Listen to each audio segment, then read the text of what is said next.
అని కూర్చొని ఉన్నారు పాపం. సరే, ఇందాక మీరు టీజర్ చూసేసి ఉంటారు, దాంట్లో ఉన్నటువంటి విశేషాలను మీరు అందరూ గ్రహించేసి ఉంటారు.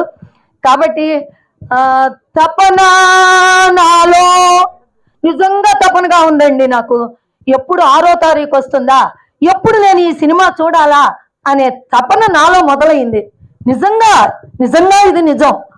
మరి మీరు కూడా 6వ తారీఖున థియేటర్కి వచ్చి మమ్మల్ని ఇలాగే చూసి తపనతోటి మమ్మల్ని అందరినీ ఆశీర్వదిస్తారని కోరుకుంటున్నాను. అలాగే ఈ సినిమాకి 4 పిల్లర్స్ అని చెప్పారు కదండి. ఇప్పుడు అందరూ దాంట్లో ప్రథమంగా రసూల్ గారు. నేను ఇందులో మీరు చూసే ఉంటారు, ఒక సోది చెప్పే లాంటి క్యారెక్టరు.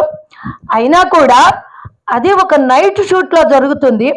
ఆ టైంలో ఆయన నాకు దగ్గరుండి ఇలా బొట్టు పెట్టుకోవటం, ఇలా ఈ వేసుకోవటం, ఆ జ్యువెలరీ అదంతా కూడా దగ్గరుండి అలా చేసి నన్ను అంత అందంగా చూపించగలిగారు.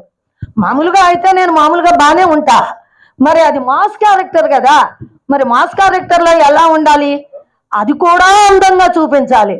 అందుకని ఆయన పడ్డ కృషికి నిజంగా శిరస్సు వహించి నమస్కరించుతున్నానండి.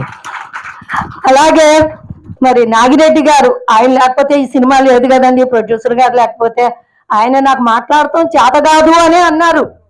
కానీ ఆయనలో ఉన్న ప్రతిభ నేను ఒకరోజు చూశానండి. చక్కని కవితలు రాయగలరు, అది కాకుండా చక్కని జ్ఞానోదయం అయ్యేటటువంటి మాటలను కూడా చెప్పగలరు. అలా నాకు ఆయన బోధ చేశారు ఒకరోజు. అది కాకుండా ఇంకో ఇంపార్టెంట్ విషయం ఉంది. నేను ఎక్కడైతే ఒక స్కూల్ నడిపానో అదే నా ఎదురు school saint Joseph's high school రెంటచింతల్లో ఆయన చదవడం నాకు ఇంకా కూడా చాలా గొప్పగా అనిపిస్తుంది. నాకు దగ్గర బంధువులాగా అనిపిస్తున్నారు. అలాగే మరి డైరెక్టర్ పృథ్వీ గారు, ఆయన పడ్డ కృషి చాలా అంటే చాలా అండి. ఆయన కృషికి నిజంగా ధన్యవాదాలు బాబు, శుభాశీస్సులు.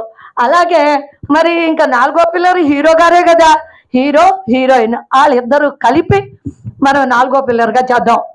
వాళ్ళిద్దరూ పడ్డ కృషి, వాళ్ళ కృషికి ఫలితమే ఈ స్కై. అలాగే మరి మ్యూజిక్ డైరెక్టర్ గారు శివ గారు, ఎక్కడ ఉన్నాము అనేది కాదు, నేను ఇండస్ట్రీకి 65వ సంవత్సరంలో ప్రవేశించా. మణి బామ్మ క్యారెక్టర్లు వేసుకుంటూ 65వ సంవత్సరంలో వచ్చి ఇప్పుడు 73వ సంవత్సరం, 180 190 సినిమాలు చేశాను. మరి అలాగే ఎన్నో యాడ్స్ చేశాను, మరి ఎన్నో వెబ్ సిరీస్ చేశాను. ఇలా ఎందుకంటేనండి, మనం ఎక్కడో ఎప్పుడో మూల ఉన్నా కూడా మన టాలెంట్ ఎప్పుడైతే బయటకు వస్తుందో అప్పుడు మనకు అనుకోకుండా మనము ఈ స్టేజీ మీదకి రాగలుగుతాం.